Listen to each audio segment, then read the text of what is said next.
నమస్తే అన్న అందరికీ నమస్కారం. కువైట్ సోషల్ మీడియాలో మంచి వార్తల కన్నా పుకార్లు ఎక్కువగా ఇటీవల కాలంలో వైరల్ అవుతూ ఉన్నాయి. దీనికి సంబంధించి కువైట్ దేశంలోని కొన్ని రెస్టారెంట్లలో స్కిస్టోసోమియాసిస్ కేసుల వ్యాప్తి పైన సోషల్ మీడియాలో వచ్చిన పుకార్లను కువైట్ ఆరోగ్య మంత్రిత్వ శాఖ ఖండించింది. అలాగే ఈ యొక్క వ్యాధి అనేది కలుషితమైన మంచినీటిలో ఈత కొట్టడం ద్వారా సంక్రమించే పరాన్నజీవి వ్యాధి అని వివరిస్తూ దేశంలో దీనికి సంబంధించి ఎలాంటి కేసులు నమోదు కాలేదని చెప్పేసి మంత్రిత్వ శాఖ స్థానిక మీడియాకు తెలిపింది. అనేక ఫుడ్ పాయిజనింగ్ కేసుల కారణంగా ఒక రెస్టారెంట్ మూసివేయబడిందని చెప్పి ఫుడ్ పాయిజనింగ్ బారిన పడిన వారు ఇప్పటికే ఆసుపత్రులలో కోలుకుంటూ ఉన్నారని చెప్పి మరికొందరు డిశ్చార్జ్ అయ్యారని చెప్పి మంత్రిత్వ శాఖ తెలిపింది.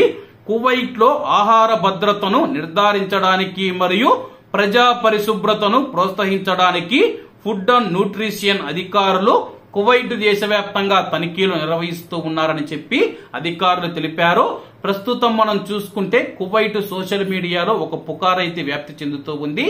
ఏదైతే నీళ్లలో ఈత కొట్టడం ద్వారా నీటి ద్వారా సంక్రమించే వ్యాధి ఏదైతే ఉందో అది మనం చూసుకుంటే కాళ్ళ కింద మనం చూసుకుంటే మోకాళ్ళ నుంచి కింది వరకు చిన్న చిన్న మచ్చలైతే ఏర్పడతాయి. మీకు స్క్రీన్ మీద ఫోటో కనబడుతూ ఉంది. అలాంటి వ్యాధులు ఎక్కువైపోయాయని చెప్పి సోషల్ మీడియాలో పుకార్లు వస్తూ ఉన్నాయి.